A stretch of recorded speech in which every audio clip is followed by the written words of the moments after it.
جس نے آپ کو پیدا کیا ہوا ہے اس کی محبت کو اس کے بندوں کی محبت کے ساتھ مت جوڑیں. محبت کرنے والے آپ کے سامنے لوگوں کا بڑا مقام ہے. عبدالستار عیدی کو آپ دیکھیں محبت، لیکن وہ محبت کی نیچر دیکھیں.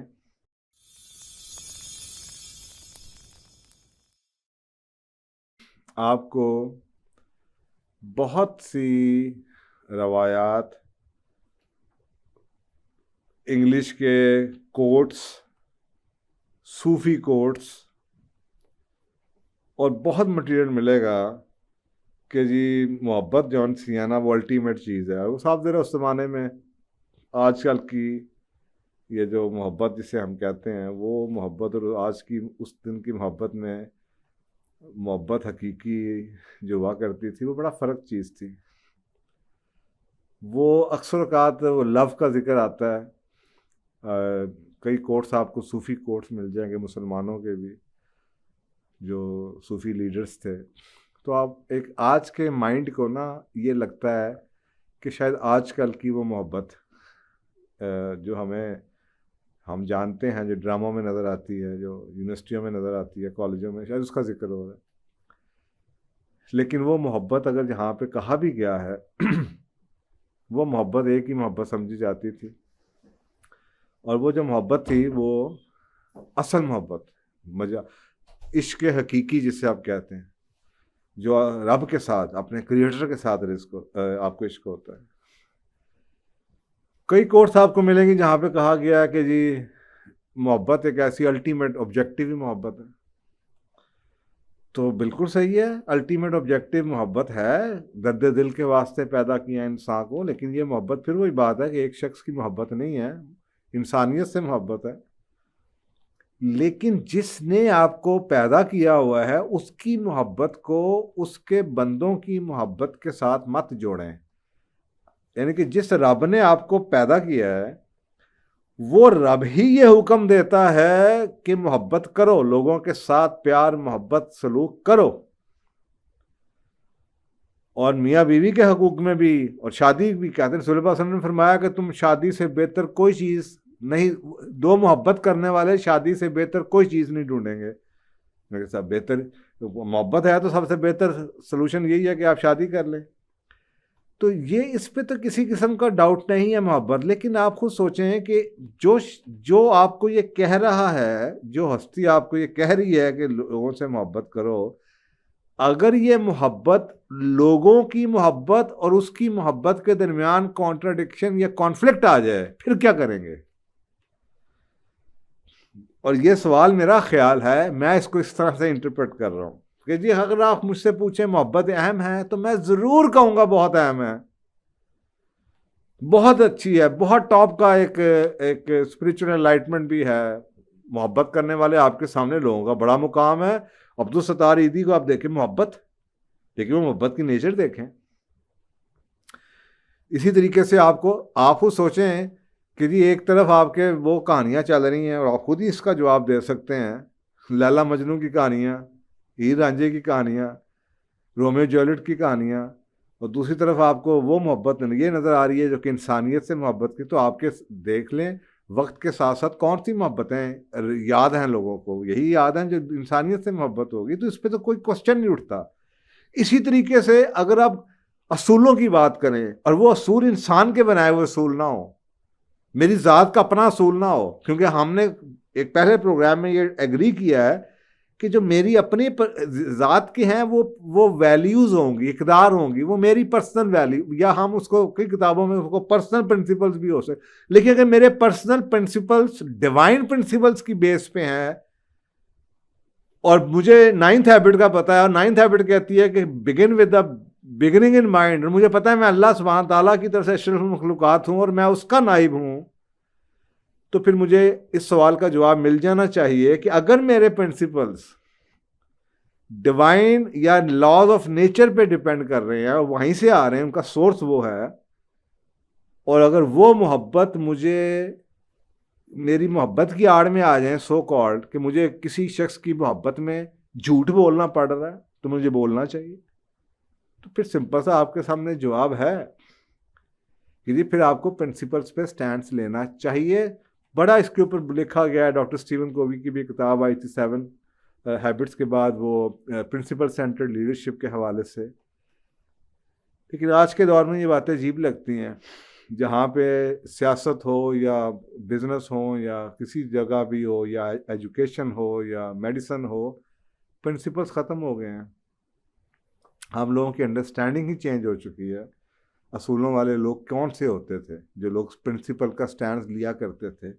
قرآن پاک کے میں یاد رکھیے, جب آپ کے گھر والوں کی فرض کریں بات ہے, اگر آپ کا سوال اس طرف سے ہے, میں نے تو پہلے آپ کو جنرلائز بات کر دی ہے کہ جی اگر تو آپ صرف یہ پوچھیں محبت کی اہمیت ہے تو میں کہوں گا بہت اہمیت ہے. اگر آپ کے پرنسپلس کی اہمیت ہے تو پھر بھی میں یہ کہوں گا بہت زیادہ اہمیت ہے. لیکن اگر آپ مجھے یہ کہیں جی محبت میں اور پرنسپلز میں لڑائی ہو گئی, اب مجھے محبت کو بچانا ہے یا قانون کو بچانا ہے یا پرنسپلز کو, تو میرا سوال ہوگا پرنسپلز کون سے ہیں؟ اگر تو آپ کے نیچرل پرنسپلز ہیں تو ان کو تو آپ کو ہر حالت میں بچانا پڑے گا, کیونکہ اس کو چھوڑنا یا ان کو سرنڈر کرنا آپ کو اختیار ہی نہیں ہے. آپ نائب ہیں, آپ کا نائب ہونے کے ناطے یہی کام ہے کہ آپ ان پرنسپلز کو پروٹیکٹ کریں گے جو اللہ سبحانہ تعالیٰ کے جو لاز آف نیچر ہیں.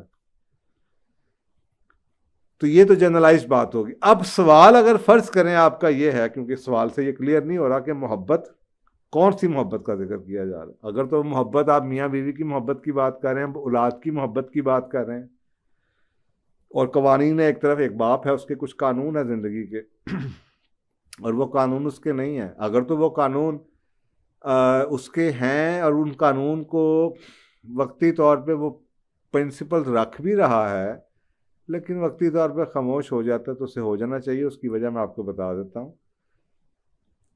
لیکن اگر وہ محبت کی خاطر اس کو وہ قانون ہمیشہ کے لیے توڑ دینا پڑے تو پھر اس کو نہیں توڑنے چاہیے. میں آپ کو اگزامپل دے دیتا ہوں بھی, لیکن اس سے پہلے میں آپ کو ایک قرآن پاک کی آیت سنا دوں جس کی بیس پہ میں جواب دے رہا ہوں آپ کو. سورۃ التغابن کی آیت ہے 14 نمبر, اور یہ 64 نمبر سورت ہے. اللہ سبحانہ تعالیٰ کہہ رہے ہیں یا ایھا الذین آمنوا ان من ازواجکم و اولادکم عدو لکم, اے مومنو, اے لوگوں جو ایمان لائے ہو, ان من ازواجکم, تمہارے ازواج میں, وہ اولادکم, اور تمہاری اولادوں میں, عدو لکم, بعض تمہارے دشمن ہیں. اب آپ یہ سمجھ لیں, اس کا مطلب ہے کہ اللہ سبحانہ تعالیٰ آپ کو ہنٹ دے رہے ہیں دشمن کیوں ہیں. خدا نعوذ باللہ انہوں نے آپ کو گولی تو نہیں مارنی, زہر تو نہیں دینا انہوں نے. آپ سوچنے والی بات ہے کہ اللہ سبحانہ تعالیٰ کہہ رہا ہے یہ دشمن ہیں. یہ دشمن کیوں؟ آپ مجھے کبھی سوچ کے بتائیں کہ جی قبر میں آپ نے اکیلے جانا ہے اور ہر ایک کو پتہ ہے کہ اس کا آخر کیا ہے. جو آپ کے رشتے ہیں سب یہیں پہ رہ جانے ہیں, اور قبر میں آپ کے وہ پرنسپلز جانے ہیں جن کو پروٹیکٹ کرنے کے لیے اللہ نے آپ کو بھیجا تھا نائب ہونے کے ناطے. ایکچولی یہ دشمن ہونا یہاں پہ اس کا ذکر ہے کہ تمہارے دشمن ہیں جو تمہارے لیے آخرت تمہاری خراب کر دیں گے. یہ وہ ہیں کئی اور آیات میں ان کو دشمن کی بجائے امتحان کہا گیا ہے, کیونکہ آپ بیوی کی محبت میں, آپ اولاد کی محبت میں بہت کچھ کرتے ہیں, اور وہ اگر تو اپنی ذات کی ویلیوز کو چھوڑتے ہیں جن کو اکثر اوقات لوگ پرسنل پرنسپلز بھی کہہ دیتے ہیں. پرسنل پرنسپلز وہ بھی ہوتے ہیں جو کہ میرے ہی پرنسپل ہوں, لیکن اگر ان کا سورس لاز آف نیچر ہے تو ٹھیک ہے, میں یونیورسل جو ہیں, میں سچ بولنا ہے, میں جھوٹ نہیں بولوں گا, میں فراڈ نہیں کروں گا, میں دھوکہ نہیں کسی کو دوں گا. لیکن اگر یہ اولاد کا پیار, یہ بیوی کا پیار, ہسبینڈ کا پیار اگر آپ کو وہ جھوٹا بنا دے, آپ کو حق سے دور کر دے, تو آپ کو سٹینڈ لینا چاہیے. لیکن اگر آپ پھر بھی, اللہ سبحانہ تعالیٰ کہہ رہے ہیں کہ اگر تم پھر بھی, اگر یہ تمہیں دور نہیں کر رہے, اگر تمہارے لیے جنگ نہیں ہے اور تم سروائیو کر سکتے ہو, تو پھر کہا جا رہا ہے فاحذروہم, تو معاف کر دو. وَإِن تَعْفُوا وَتَصْفَحُوا وَتَغْفِرُوا, اور اگر معاف کر دو, درگزر کر دو, ان کے پہلے تو ہے فاحذروہم, کہتے ہیں بچے رہنا, ان سے بچتے رہنا. پہلا وارن یہ ہے, یعنی کہ اگر آپ اے ایمان والو, تمہارے ازواج اور تمہاری اولادوں میں سے کچھ تمہارے دشمن ہیں, فاحذروہم, تو ہوشیار رہنا. ہوشیار رہنے سے مراد ہے جسٹ بی کاشیس، کہ کہیں محبت میں سوچے سمجھے بغیر آپ کے جناب بچہ کہ یہ ابو یہ پورک پہ بڑا اچھا ہے، آپ نے کبھی شراب پی کے دیکھی ہے؟ تو کہیں یہ نہ ہو کہ آپ ان قانون کو توڑنا چاہیں. آپ کی نماز نہیں آپ کو پڑھنے دیتے. اگر تو آپ کو منع نہیں کرتے تو پھر کچھ اور کہانی ہے، لیکن اگر وہ خود نہیں کرتے، آپ کے لیے امتحان بنے ہوئے ہیں، لیکن آپ اپنی جگہ پہ کھڑے ہیں، ٹالرنس ہو سکتی ہے، تو اللہ سبحانہ وتعالیٰ کہہ رہے ہیں فاحذروہم، ان سے آگاہ رہنا، وَإِن تَعْفُوا وَتَصْفَحُوا وَتَغْفِرُوا فَإِنَّ اللَّهَ غَفُورٌ رَحِيمٌ. تو کیا کرو؟ معاف کر دینا، درگزر کر دینا، بخش دینا. یہ تینوں لفظ بول دیے گئے. میں میرے بیوی بچے ایسا کام کر رہے ہیں جو میں نہیں پسند کرتا، مجھے نہیں پسند، اللہ کا حکم ہے کہ جی گھروں سے راتوں کو باہر نہ جاؤ، یہ بات نہیں آتے. میں کہتا ہوں مت جاؤ یار. اگر تو میں ان کے ساتھ جانا شروع کر دوں تو پھر ہوا یہ کہ میں نے اپنا بھی قانون توڑ دیا، تو پھر تو یہ میرے دشمن ہے. لیکن اگر میں یہ کہتا رہوں بیٹا جی یہ غلط ہے، ڈونٹ ڈو دیٹ، صبح اٹھا کریں، نماز پڑھیں، اور مجھے میرے کام کے لیے، میری سچائی کے لیے، میرے قانون کو مجھ پہ نافذ ہونے سے روک نہیں رہے، یا مجھے اپنے ساتھ گھسیٹ نہیں رہے، تو پھر مجھے حکم ہے کہ میں ان کو معاف کر دوں، ان کو درگزر کر دوں. چھوڑ دو یار، اوور لک کرو، چل یار جو مرضی کرو، مجھے میں نہیں جا رہا. میں جھوٹ نہیں بول سکتا، تم جو بولتے رہتے ہو یار بول لو. میں تو جناب یہ حرام نہیں کھاؤں گا، تم نے کھانا آگے تمہاری مرضی. منع کر سکتا ہوں تو ٹھیک ہے. اب سوچے نا، اگر یہ ایسے دشمن ہو جیسے کہ ہم سمجھتے ہیں، تو دشمنوں کو ساتھ تو آپ کی شادی تو نہیں اللہ تعالیٰ کروا دے گا. دشمنوں کو تو مارا جاتا ہے، لیکن یہ آپ کے دین کے دشمن ہیں، آپ کی آخرت کے دشمن ہیں. شاید دنیا میں دشمن نہیں ہیں، کچھ تو دنیا میں بھی ہوں گے، لیکن یہ آخرت کے دشمن ہیں. تو آپ نے آگاہ رہنا ہے، ان کی ہر بات نہیں ماننی، آگاہ رہنا ہے.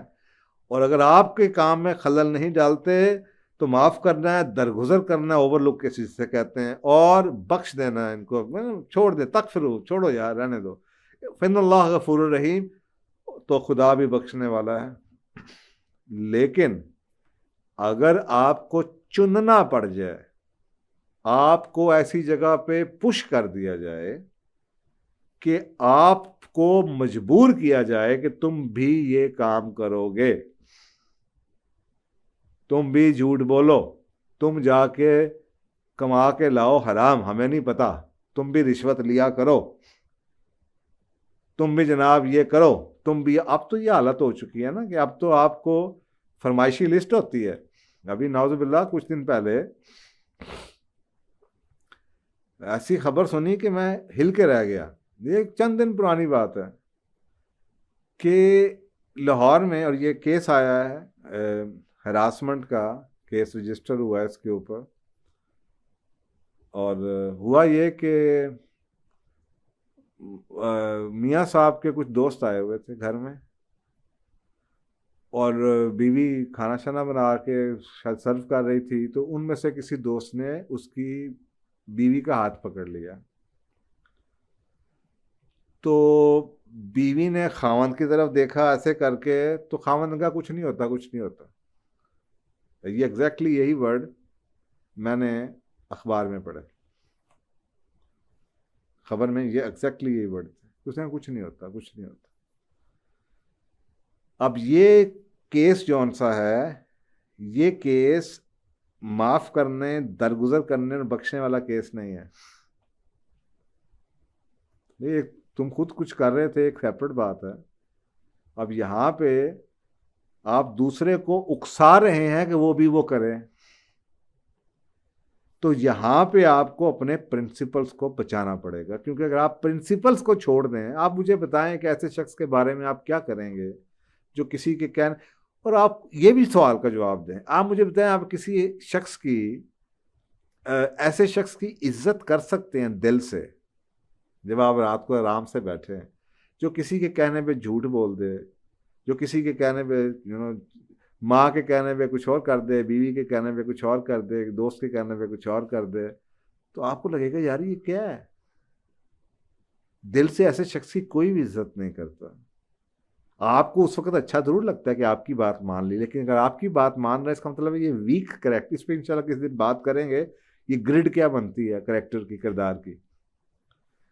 لیکن یہ ایک سمپل سی باٹم لائن ہے کہ یار آپ خود انڈرسٹینڈ کریں کہ اگر یہ بات اتنی پھیل جائے کہ جناب آپ دوسرے کو اکسانا شروع کر دیں اور آپ کو اب چننا پڑے اپنے پرنسپلس کے اوپر، تو اس کے اوپر آپ کو سٹینڈ لینا چاہیے۔ جو اس خاتون نے سٹینڈ لیا ہے، شاید پتہ نہیں صحیح لیا کہ غلط لیا، لیکن جو رپورٹ اس نے کیا ہے اب آگے سے وہ پرسنل سٹینڈ، اکثر اوقات لوگ پڑھ کے معافی ہو جاتی ہے، لیکن یہ ایک چھوٹی سی بات ایسی نہیں ہے جس کو ایسے ہی آپ اوور لک کر دیں، معاف کر دیں۔ اتنا آپ، ایک عورت کیسے سیکیور فیل کر سکتی ہے ایک ایسے مرد کے ساتھ جو اس کا قوام ہے اور جو اس کو برائی پہ اکسا رہا ہو؟ تو جہاں پہ آپ کو پرنسپلس پہ سٹینڈ لینا پڑے، جہاں پہ آپ کو پش کر دیا جائے، دیوار کے ساتھ لگا دیا جائے، آپ کو اول تو عقل مندی کا تقاضا یہی ہوتا ہے کہ آپ کسی کو ایسی جگہ پہ نہ لگا دیں، دیوار کے ساتھ نہ کھڑا کر دیں کہ اس کو اٹیک کرنا پڑے۔ تو آپ سویلائز سوسائٹی میں آپ نہیں کسی کی بات مانتے، ایک ہسبینڈ ہے ویک ہے، چلے باپ ہے کیا کر رہا ہے، اللہ کا ہی حکم ہے کہ معاف کیا ہوا ہے، بدتمیز اولاد ہے، بد تہذیب ہے، بیوی جو سے اس کی مرضی سے کپڑے نہیں پہنتی، وہ چھوڑ رہا ہے، معاف کر رہا ہے، اوور لک کر رہا ہے، اللہ سے معافی مانگ رہا ہے، اللہ سے ان کی ہدایت کی بات کر رہا ہے، دعائیں مانگ رہے ہیں ان کے لیے، جہاں جہاں بات ہو سکتی ہے ان کو پیار سے کہہ بھی دیتا ہے بیٹا نہ کرو، ایسے مت کیا کرو، وہ مت کرو، بچی کو بھی کہہ دیتا ہے، بیٹے کو بھی کہہ دیتا ہے۔ لیکن جہاں پہ آپ کو ڈائریکٹلی اپنا آپ ختم کرنا پڑے، تو میں یہی کہوں گا کہ اگر آپ کے پاس کچھ لوز کرنا ہے نا، تو اٹ از مچ بیٹر کہ آپ سب لوز کر جائیں، اپنے پرنسپلس کو بچا لیں۔ میں اکثر اوقات جب میرے پاس شادی کے کیسز آتے ہیں نا، تو جب پسند لوگ کرتے ہیں نا ایک دوسرے کو، تو وہ پسند کرتے ہیں پیسے والا ہے، یعنی کہ خوبصورت ہے، گڈ لکنگ ہے، اچھا خاندان ہے، پڑھا لکھا ہے، بزنس اسٹیبلش ہے، یعنی کہ جو پرسنالٹی کے ٹریٹس ہوتے ہیں نا اس پہ شادیاں ہوتی ہیں، اور جب ٹوٹتی ہیں نا، جھوٹا ہے، بدکار ہے، عیاش ہے، زانی ہے، ان لائل ہے، اس طرح کی باتوں میں شادیاں اس کا مطلب ہے کہ پرسنالٹی ٹریٹس پہ شادیاں ہوتی ہیں اور کریکٹر ٹریٹس پہ ٹوٹتی ہیں۔ اب یہ جب کریکٹر ٹریٹس پہ ٹوٹتی ہیں، اس کا معنی کیا ہے؟ یہ کریکٹر جو ان سے ہیں، یہ جو مورلز ہیں، یہ یونیورسل مورل۔ ہمارے معاشرے میں جو پرسنل اقدار ہیں وہ آگے جا چکی ہیں، اور جو یونیورسل پرنسپلز ہیں وہ پیچھے رہ گئے ہیں۔ تو ایسا نہیں ہونا چاہیے۔ میرا خیال میں نے آپ کو دونوں سائڈ بتا دیں کہ جناب اگر تو ایسی چیز ہے جس سے آپ کو آپ کر سکتے ہیں، اس کے لیے اللہ نے آپ کو کہہ دی معاف کر دو، اگر آپ کا نہیں، لیکن اگر آپ کو چننے میں مجبور کر دیا جائے، اب آپ ایسے حالات آ چکے ہیں، ایسی میں آپ کو اس کی اگزامپل دے دیتا ہوں آپ کو میں ایک افتی فیملی کو جانتا ہوں جہاں پہ ہسبینڈ کہتا تھا میری وائف کو کام نہیں کرنا چاہیے، اس نے زندگی میں بڑی محنت کی، بڑا کام کیا، کسی قسم کی کمی نہیں ہونے دی، اور اس کے بعد اب اس کے پرنسپل، اب وہ اس کی بیوی اس کی بینیفیشری ہے اس کے اس پرنسپل کی، اس نے اسے کام نہیں کروایا، بڑا اس کی انا تھی، ایگو تھی اس کی، اس نے کبھی کسی سے جہیز نہیں لیا، کبھی اس نے کسی کی کچھ نہیں فیور نہیں لی، بڑی محنت کی اس نے اپنا اچانک جناب بیوی کہتی ہے میں نے کام کرنا ہے، یا جناب مجھے تو آزادی چاہیے، یا میں نے یہ، تو اب یہ چیز ایسی تھی کہ یا تو اس میں تو معاف کرنا تو وہ والی چیز تو ہے نہیں، اس میں تو سمپل ہے کہ یار ایک میں ساری زندگی تمہیں پتہ ہے یہ چیز میں پسند نہیں کرتا، میں ہسبینڈ ہوں، میرا ایک ڈومین ہے، تو وہ من سمجھاتا رہا، یہاں تک کہ جناب ایک بار بیوی نے کہا میں تو نہیں میں تو کروں گی، اور وہ بات ہوئی، تو اس نے پھر یہ کہا جی ٹھیک ہے اگر آپ ایسا ہی کرنا چاہتی ہیں تو پھر ٹھیک ہے نہ آئیں آپ۔ تو وہ رشتہ ٹوٹ گیا، یعنی کہ دور ہو گئے، یہاں پہ ڈائریکٹ کلیش تھا، اول تو یہ کلیش ہونا نہیں چاہیے تھا، مڈ وے مل جانا چاہیے تھا کہیں. لیکن زندگی میں کچھ لمحے ایسے آ جاتے ہیں، کچھ موقع ایسے آ جاتے ہیں جہاں پہ مڈل وے کا بچتا نہیں ہے، یہ یس یا نو ہوتا ہے. تو جہاں پہ پرنسپلز کا ایسی جگہ پہ آپ کو آ جائے جہاں پہ آپ کو بدقسمتی سے چننے پہ مجبور کر دیا جائے کہ اگر تم نے میرے ساتھ رہنا ہے تو تمہیں یہ کرنا پڑے گا، اول تو آپ اس کو اوائڈ کریں، معاف کریں، چھوڑیں، کیا کر رہے ہیں یار. لیکن اگر آپ کو مجبور کر دیا جائے گن پوائنٹ پہ، تو پھر میرا خیال ہے، میں اکثر لوگوں سے کہتا ہوں یار I am me because of my principles. دنیا میں اربوں لوگ ہیں، میری آئیڈینٹی ہے، میرا پرنسپل ہی تو ہے. اگر میں اپنی نظروں سے ہی گر گیا اپنے پرنسپل کو توڑ کے، تو میں نے کسی کا کیا دھیان کرنا ہے؟ ایک مرے ہوئے شخص کے ساتھ جو اندر سے مر چکا ہے، اس کا ضمیر ختم ہو چکا ہے، جس کا اس کو ضمیر ملامت کرتا ہے، اس نے کسی کو کیا خوش رکھنا ہے جو اندر سے ٹوٹ چکا ہو؟ تو میرا خیال ہے کہ اگر آپ ایسی محبت کا سوال پوچھ رہے ہیں تو ایسی محبت کے لیے میں ہمیشہ کہوں گا اصولوں کو پریفر کریں، بیکاز اصول آپ کی آئیڈینٹی ہیں، آپ کی شناخت ہے. آپ کو اللہ کی طرف سے کوئی نہ کوئی پھر مل جائے گا جو آپ کے ان اصولوں کو احترام کرتا ہوگا. لیکن اپنے اصول مت توڑیے گا، رشتوں کو نہ توڑیے، بچائے جتنا بچا سکتے ہیں. لیکن اگر کبھی ایسی خدا نہ خواستہ نوبت آ جائے تو پرنسپلز کو سنبھالیے گا. اور محبت جسے آپ کہہ رہے ہیں، ایسی محبت جو کہ آپ کو، محبت تو ایک دوسرے کی خوشیوں کا نام ہے یار. ایسی محبت جو کہ آپ کو آدمی کو کھڑا کر دیا، اپنی نظروں سے گرا دیا جائے، تو ایسی محبت کا کیا فائدہ ہے؟ وہاں پہ آدمی کو ہمیشہ اصولوں کو چننا چاہیے. آئی ہوپ کہ آپ کو دونوں سائڈ کی سٹوری بیلنس میں سمجھ آ گئی ہوگی.